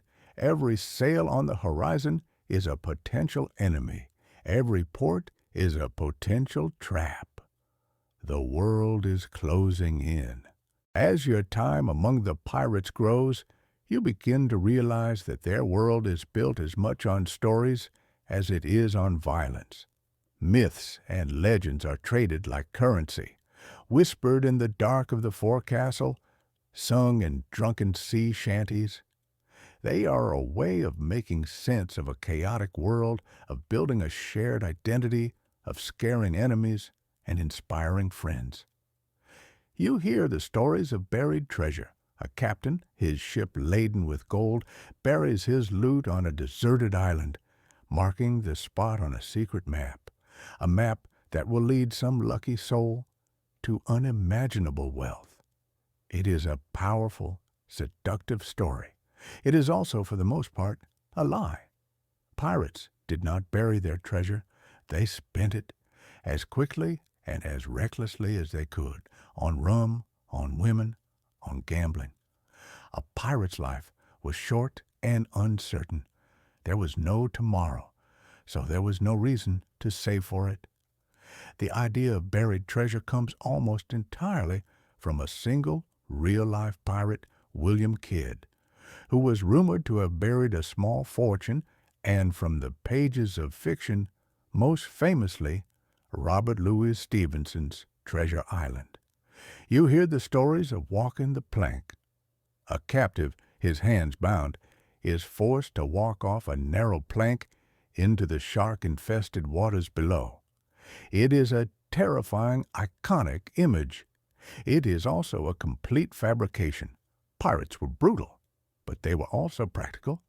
Why waste a good plank when you could just stab a man and throw him overboard? You hear the accent, the guttural "R," the talk of "shiver me timbers" and "mateys." This, too, is a myth, an invention of Hollywood actors, most notably Robert Newton, who played Long John Silver in the 1950 Disney version of Treasure Island. Real pirates came from all over the world, from England, Ireland, Scotland, Africa, and the American colonies. They spoke with a cacophony of different accents. There was no single pirate accent. And the parrots, the colorful bird perched on the captain's shoulder, squawking pieces of eight. It's a charming image, but a ship is a loud, chaotic, and dangerous place. A parrot would be a nuisance, a liability. A few pirates may have kept pets, but the iconic parrot is another fiction. These myths are powerful. They have shaped our idea of what a pirate is, but they are a pale, romantic shadow of the grim, brutal reality. The truth is not in the stories. The truth is in the filth, the fear, and the blood. You have your silver, your bolts of silk, your barrels of sugar. But what now? A piece of eight is useless on a deserted island. You can't eat silk. The true power of plunder lies in turning it into something usable, something spendable, and for that, you need the shadow economy. This is the hidden network of corrupt merchants, greedy governors, and opportunistic fences who make piracy profitable. They operate in the gray areas of colonial society, in the back alleys of port towns from Jamaica to New York. They are the essential middlemen who launder the pirates' stolen goods and turn them into hard cash. When your ship pulls into a friendly port, you don't just walk into a bank. You seek out a specific kind of merchant, a man who doesn't ask too many questions. He will buy your stolen sugar, your tobacco, your indigo, at a steep discount, of course. He knows it's stolen. You know it's stolen, but it's a mutually beneficial arrangement. He gets cheap goods to sell at a massive profit in the legitimate market. You get cash to spend in the local taverns and brothels. These merchants are often respected members of their communities. They are churchgoers, family men, pillars of colonial society. But their wealth is built on a foundation of blood and theft. They are the silent partners in the pirate enterprise. And then there are the corrupt officials, governors who can be bribed to look the other way, to grant a pirate ship safe harbor, to ignore the complaints of foreign ambassadors. A few well-placed chests of silver can buy you a temporary pardon, a blind eye, a chance to repair your ship and resupply without fear of arrest. Men like Governor Charles Eden of North Carolina were infamous for their cozy relationships with pirates like Blackbeard, offering them protection in exchange for a share of the spoils. This shadow economy is what allows piracy to thrive. It is the bridge between the lawless world of the sea and the supposedly civilized world of the land. Without these fences, these merchants, these corrupt officials, a pirate's life would be one of subsistence, not of wealth. They are the ones who turn your violent, risky labor into something you can drink, something you can spend, something that makes it all seem, for a fleeting moment, worthwhile. But this is a dangerous game. Your business partners are just as ruthless and untrustworthy as you are. A merchant might cheat you on the price. A governor might take your bribe and then betray you to the authorities. In this shadow world, there is no honor, no loyalty. There is only profit. And you are just as likely to be a victim as you are to be a victor. The life of a sailor is governed by wind, by tide, by the whims of the captain.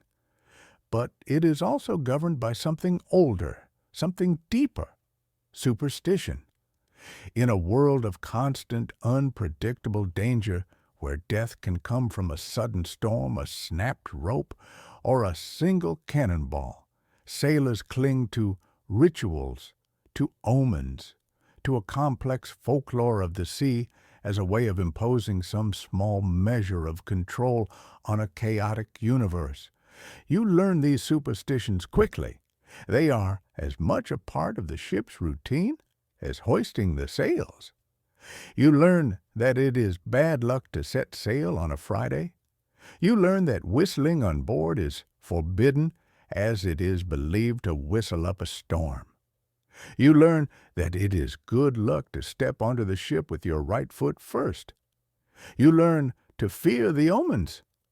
A shark following the ship is a sign of impending death. A cormorant landing on the rigging is a harbinger of disaster, but dolphins swimming alongside the ship are a sign of good fortune. And the albatross, the great soaring bird of the open ocean, is the most sacred of all. It is believed to carry the souls of dead sailors, and to kill one is to bring a terrible curse upon the ship and all who sail on her. You learn the rituals. Before a long voyage, some sailors will get a tattoo of a pig and a rooster on their feet. These animals, it is believed, cannot swim, and so God will look down, take pity on them, and carry them to shore in the event of a shipwreck. A gold earring is not just for show. It is believed to ward off evil spirits and to pay the ferryman to carry your soul across the river Styx if you drown. And then there are the stories, the tales whispered in the dark of the forecastle of the creatures that lurk in the deep. The kraken, the giant squid that can pull a ship down to the depths. The mermaids, beautiful and seductive, who lure sailors to their doom. The ghost ships, like the Flying Dutchman, doomed to sail the seas forever, their spectral crews a terrifying omen for any who see them. These stories are more than just entertainment. They are a way of personifying the dangers of the sea, of giving a face to the formless terror of the deep. They are a way of coping with the constant, gnawing fear that is the sailor's constant companion. You may not believe in these things. You may think them foolish, childish superstitions.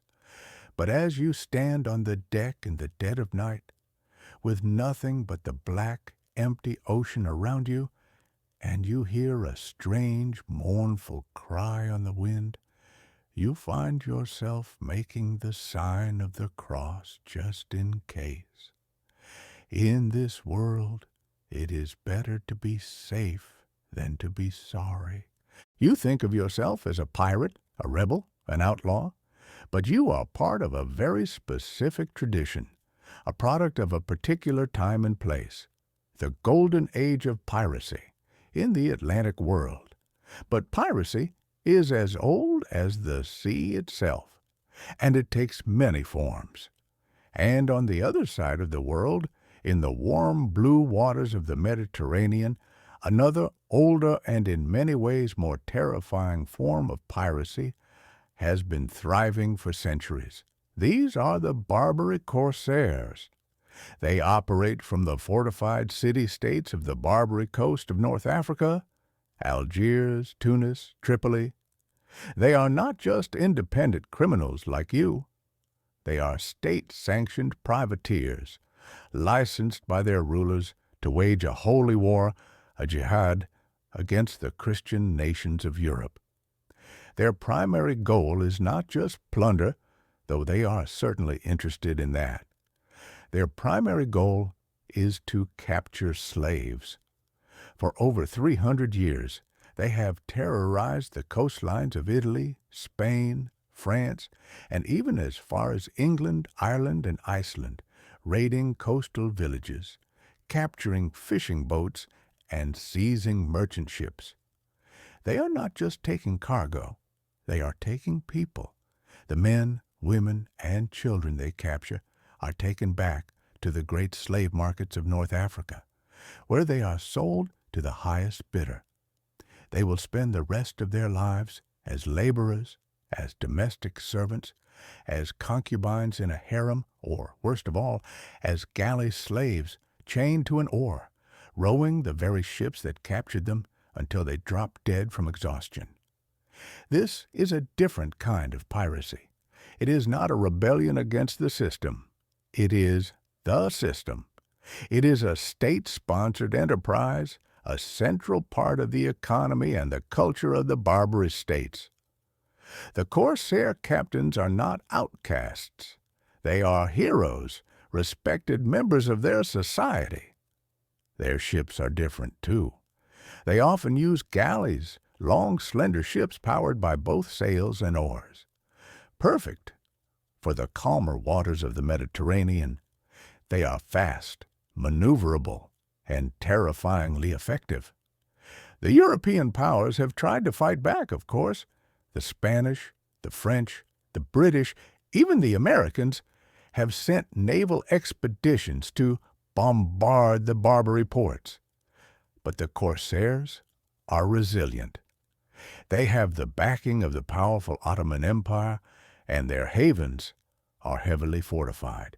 So, for centuries, the European nations have been forced into a humiliating compromise. They pay tribute, an annual bribe, to the rulers of the Barbary states to ensure that their ships will not be attacked. It is a protection racket on an international scale. You listen to these stories with a mixture of awe and revulsion.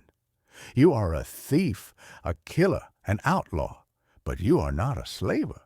You fight for gold, for freedom, for a brief, shining moment of rebellion. They fight for a cause, for a god, for the right to enslave their enemies. It is a sobering reminder that there are always bigger, older, and more terrible monsters in the deep. Why are you here? It's a question that gnaws at you in the long, quiet hours of the night watch. What brought you and all these other men to this life of violence, filth, and constant danger? Is it just greed?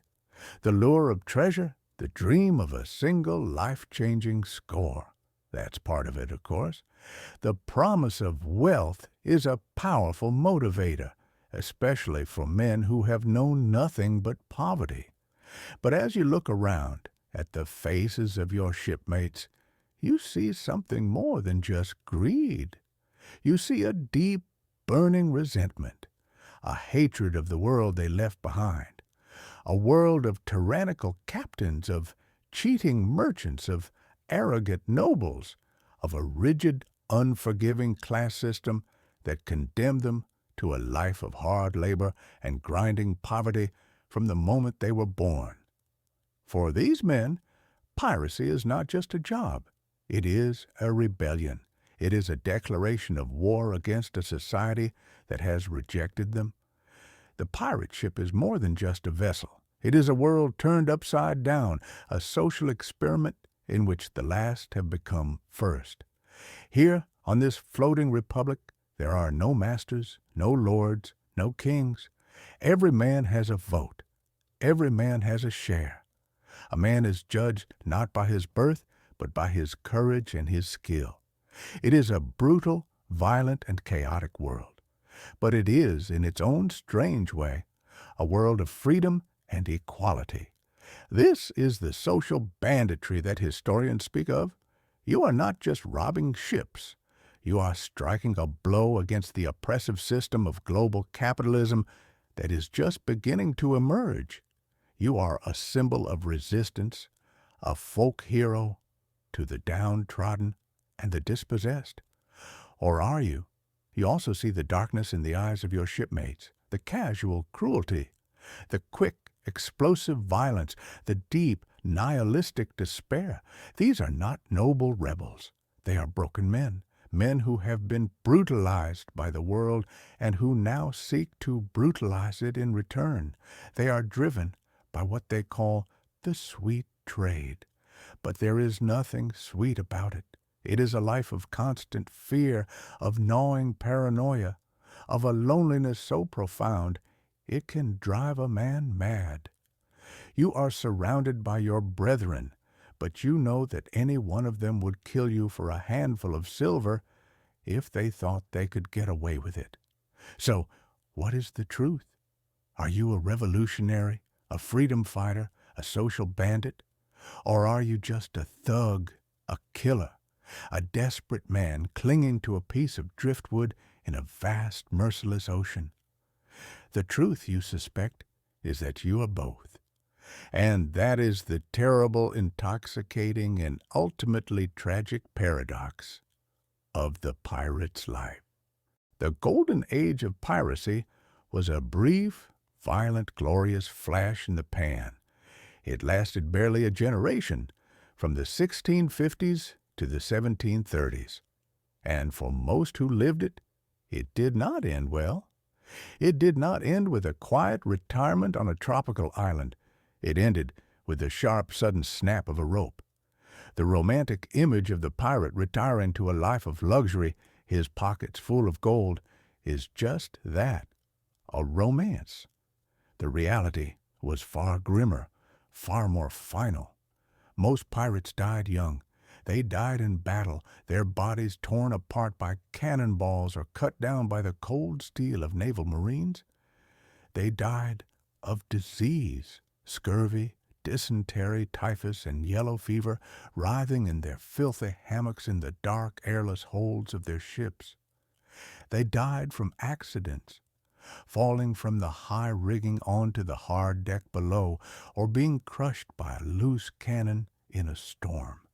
And many, many of them died at the end of a hangman's noose. The world's empires, particularly the vast, powerful British Empire, eventually had enough. They were tired of their trade routes being disrupted, their merchants being robbed, their authority being mocked. They sent powerful naval squadrons to the Caribbean, to the coast of North America, to the shores of Africa, with one single, ruthless mission: to hunt down and exterminate the pirates. The pirate havens like Nassau and Port Royal were captured, cleansed, and turned into naval bases for anti-piracy operations.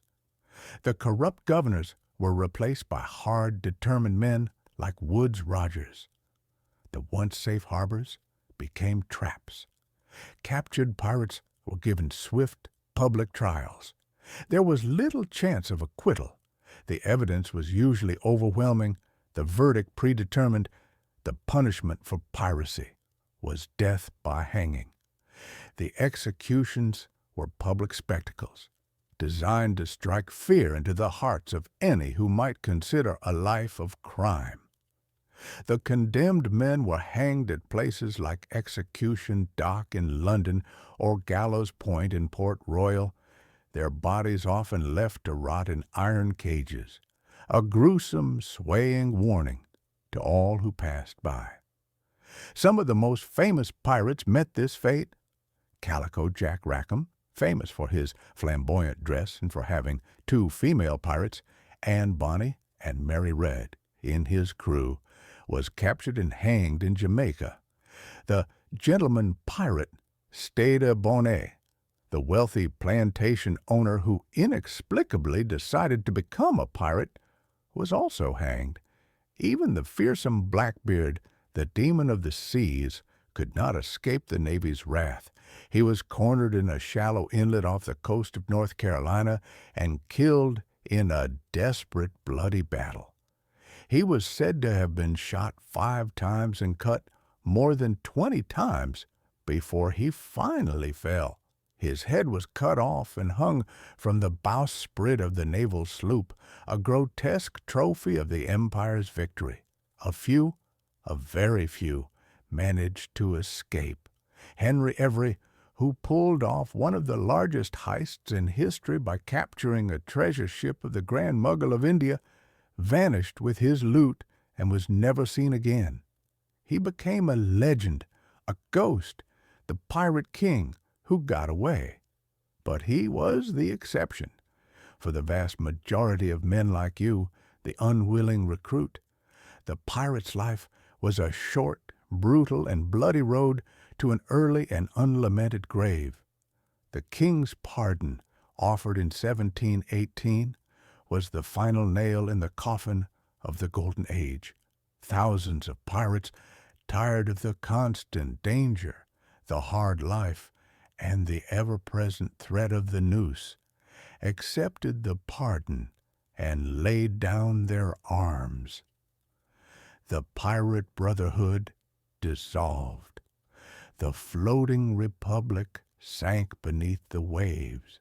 For weeks, the only sounds you've known are the rhythmic, monotonous symphony of the ship, the constant groaning creak of the wooden hull as it flexes against the pressure of the waves, the sharp snap of the canvas sails as they catch a gust of wind, the high, lonely whistle of the wind through the rigging, the gentle, sloshing lap of water against the sides of the ship during a calm, and the violent crashing roar of a storm, and of course, the endless grumbling chatter of the crew. But sometimes another sound cuts through the monotony, the sound of music. On board your ship, there are two musicians. One is a wiry Irishman named Finn, who plays a fiddle with a frantic, joyful energy. The other is a quiet, solemn man from the Low Countries named Jan, who plays a small set of pipes. They are not here by choice. Like you, they were captured from a merchant ship. But unlike you, their skills are considered so valuable that they are treated with a strange kind of reverence. They are, according to the ship's articles, exempt from the most grueling labor. They are the ship's entertainers, its morale officers, its living, breathing soundtrack.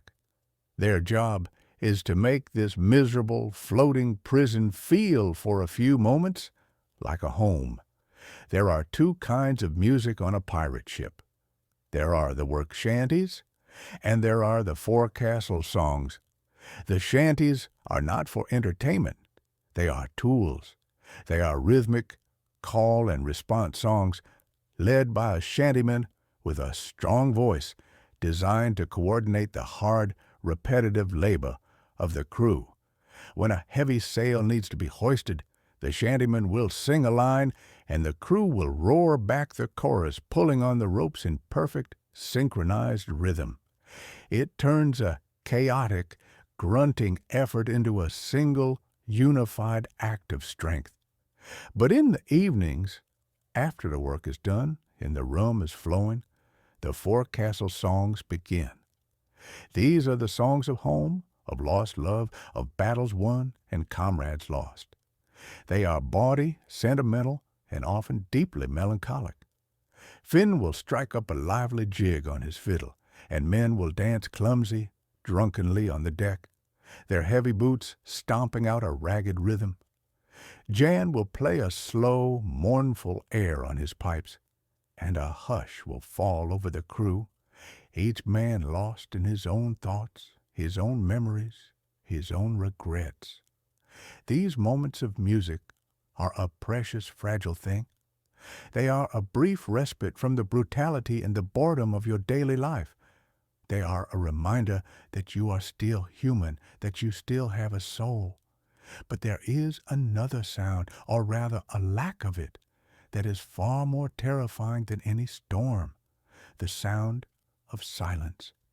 It happens when the ship is becalmed, when the wind dies completely and the sea becomes a flat, glassy, endless mirror. The sails hang limp and useless. The ship drifts motionless under a blazing, merciless sun. The only sound is the gentle, maddening lap of water against the hull. The first day is a welcome rest. The second day is boring. By the third day, a tense, ugly mood begins to settle over the crew. The water rations are cut. The rum is locked away. The heat is oppressive. The boredom is a physical weight. Men become irritable, suspicious. Old grudges resurface. Fights break out over nothing. The silence of a becalmed sea is the sound of helplessness. It is the sound of your fate being taken out of your hands. You are at the mercy of the elements, a tiny, insignificant speck in a vast, indifferent universe. And as you stare out at the endless, empty horizon, You begin to understand the true meaning of despair. You pray for wind. You pray for a storm. You pray for anything to break the terrible, crushing silence. You've signed the articles. You've taken your share of the plunder. You are, in theory, an equal member of this floating democracy. But you learn quickly that equal is a complicated word. While every man has a boat, not every man's voice carries the same weight. The ship is a complex ecosystem with its own intricate social hierarchy, its own pecking order, its own unspoken rules of power and influence. At the top, of course, is the captain, in your case, the impeccably dressed but ruthless Bartholomew Roberts.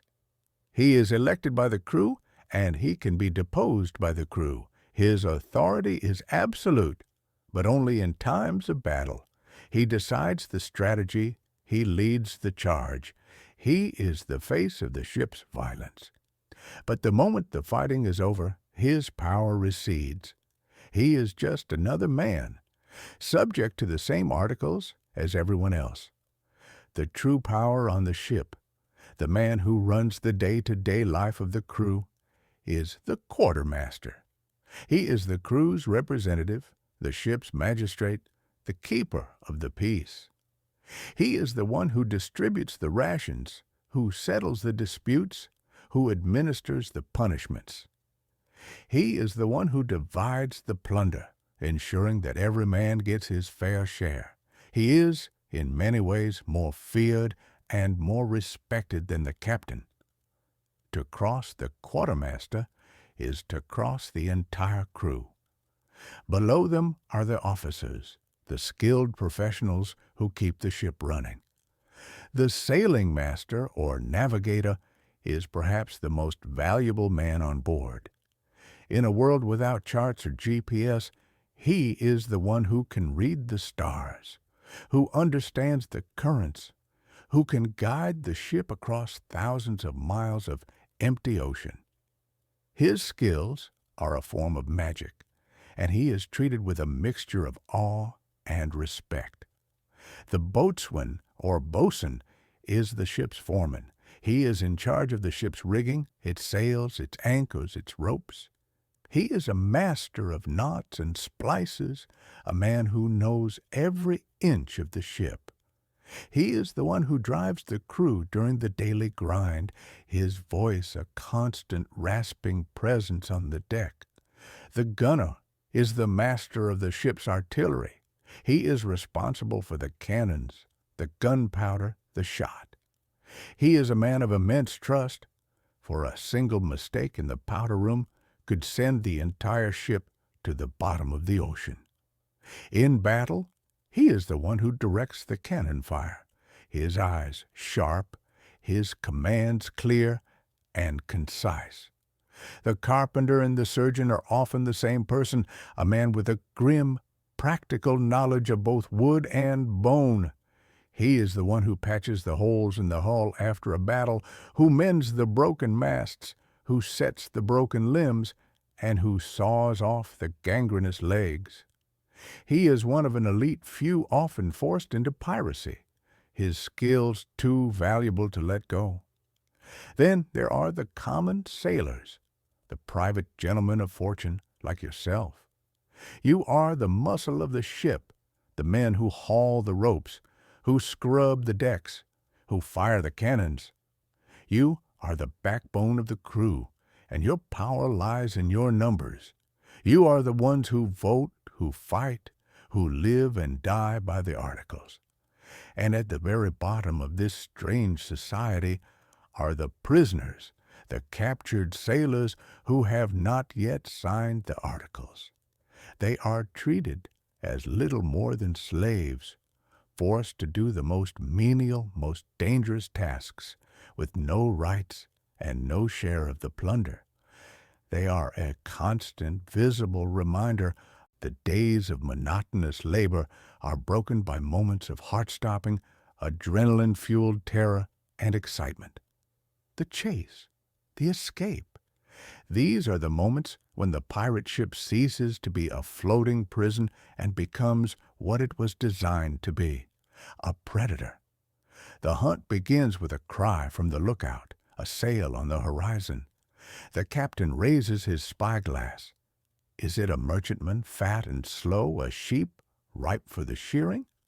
Or is it a Royal Navy frigate, its gun ports a row of grim, black teeth, a wolf come to hunt the hunters? If it is a prize, the chase is on. Your ship, a nimble sloop, is built for speed.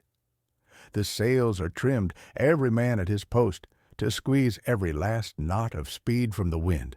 The strategy is one of deception and surprise.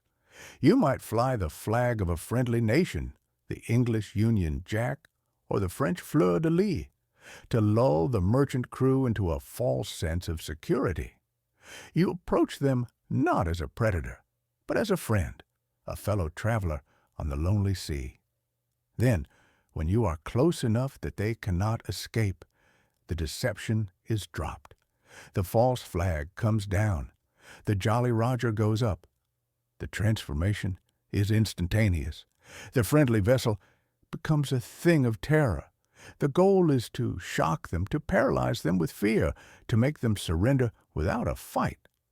But if the sail on the horizon is a warship, the roles are reversed. Now you are the prey, and the chase becomes a desperate, frantic race for survival. The naval frigate is larger, heavier, and more heavily armed than your sloop. In a straight fight, you would be blown out of the water. Your only advantage is speed and maneuverability, and your knowledge of these waters. The captain barks orders. The crew works with a desperate, silent efficiency. Every scrap of canvas is unfurled. The ship heels over, its deck slick with spray, as you try to outrun the hunter. If they are gaining on you, desperate measures are taken. The cannons, the heavy iron guns that are your only defense, are the first to go. They are unceremoniously rolled to the side and heaved overboard, their weight sacrificed for a precious half-knot of speed.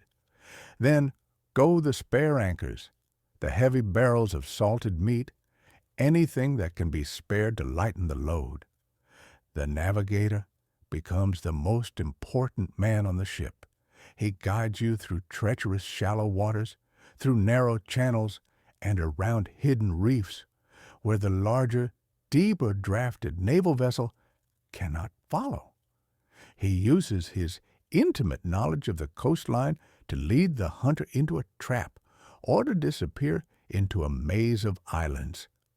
Sometimes the only escape is to sail directly into a storm, to gamble your life against the fury of the sea in the hope that the larger, more cumbersome warship will not dare to follow. It is a desperate, terrifying choice. The ship is tossed by monstrous waves. The masts groan and threaten to snap. The sails are shredded by the wind. You are tied to the rigging, your body battered and bruised, as you fight to keep the ship from being swallowed by the sea.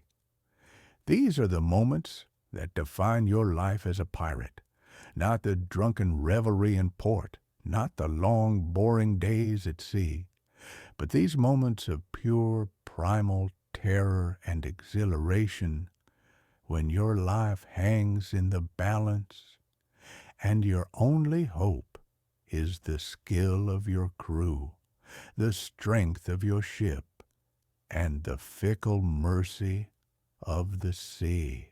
The 6th article of your ship's code is brutally clear. No boy or woman to be allowed amongst them. If any man were to be found seducing any of the latter sex, and carried her to sea disguised, he was to suffer death. This rule is not about morality or chivalry. It is about pragmatism. On a ship crewed by 100 violent, lonely, and often drunken men, the presence of a woman was seen as a dangerous instrument of division and quarrel. It was a spark that could ignite a fire of jealousy, rivalry, and mutiny. And yet you hear the stories, whispers of women who defied the code, who lived and fought and died as pirates. The most famous, of course, are Anne Bonny and Mary Read. Their story is a legend, told and retold in every tavern from Nassau to Tortuga. Anne, the fiery, red-headed Irishwoman, the illegitimate daughter of a wealthy lawyer, who left her respectable husband to run away with the dashing, flamboyant pirate captain, Calico Jack Rackham, and Mary, who spent most of her life disguised as a man, serving in the British Army, fighting in the wars in Flanders, before being captured by pirates and joining their crew. She kept her secret for years until she fell in love with another pirate on Calico Jack's ship and revealed her true identity. They say that Anne and Mary were the fiercest fighters on the ship, the equals of any man. They fought with pistols and cutlasses, their curses as sharp as their blades. And when their ship was finally captured by the pirate hunter Jonathan Barnett, the story goes that the men were all below deck, drunk on rum, and it was Anne and Mary who fought on the deck alone, two women against a boarding party of armed soldiers. They were both captured, tried, and sentenced to hang. But they both pleated their bellies, revealing that they were pregnant, and so escaped the noose. Mary died of a fever in a Jamaican prison. Anne's fate is a mystery. Some say her wealthy father ransomed her and she lived out her days in quiet obscurity. Others say she escaped and returned to a life of piracy. No one knows for sure. And there are other stories from other times and other places. Stories of women like Grace O'Malley, the 16th century Irish chieftain who commanded a fleet of ships and hundreds of men, who raided the English and Irish coasts, and who even negotiated face-to-face with Queen Elizabeth I. But these women are the exceptions. They are the shooting stars in a dark, masculine sky. For the most part, the world of the pirate ship is a world of men. The women you encounter are on the shore in the pirate havens of Nassau and Port Royal. They are the tavern wenches, the prostitutes, the laundresses, the merchants. They are the ones who provide the pirates with comfort, with pleasure, with a brief, fleeting illusion of a normal life. They are the ones who take the pirates' silver, who listen to their stories, who patch their wounds, and who watch them sail away, knowing they may never return. They are a vital and often overlooked part of the pirate economy. They are not pirates themselves, but they are survivors, navigating a world just as dangerous and uncertain as the one at sea. And in their own way, they are just as tough, just as resilient, and just as brave as the men who sail under the black flag. You think of yourself as an outlaw, an enemy of all nations, a man without a country. And for the most part, you are. But the line between a pirate and a patriot, you are learning, is often a very thin one. It is the line between a pirate and a privateer. A privateer is, in essence, a legal, state-sanctioned pirate. He is a private individual who is granted a letter of marque and reprisal by his government, a piece of paper that gives him permission to attack and plunder the ships of an enemy nation during wartime. For the great naval powers of Europe, England, France, Spain, the Netherlands, privateering was a cheap and effective way to wage war.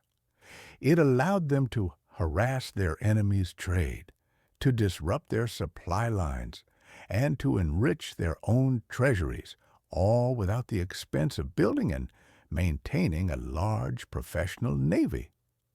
The great English sea dogs of the Elizabethan era, men like Sir Francis Drake and Sir John Hawkins, were privateers.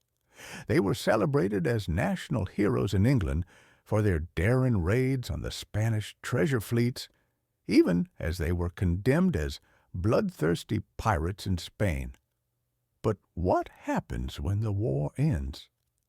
The privateers are recalled. Their letters of marque are revoked, and thousands of armed, experienced, and suddenly unemployed sailors are left to fend for themselves in the ports of the Caribbean. For many of them, the transition from legal privateer to illegal pirate is a short and easy one. Many of the most famous pirates of your time, including the fearsome Blackbeard, began their careers as privateers during the War of the Spanish Succession. The line is blurred in the other direction as well. A notorious pirate might be offered a pardon by a desperate colonial governor in exchange for his services as a privateer or a pirate hunter.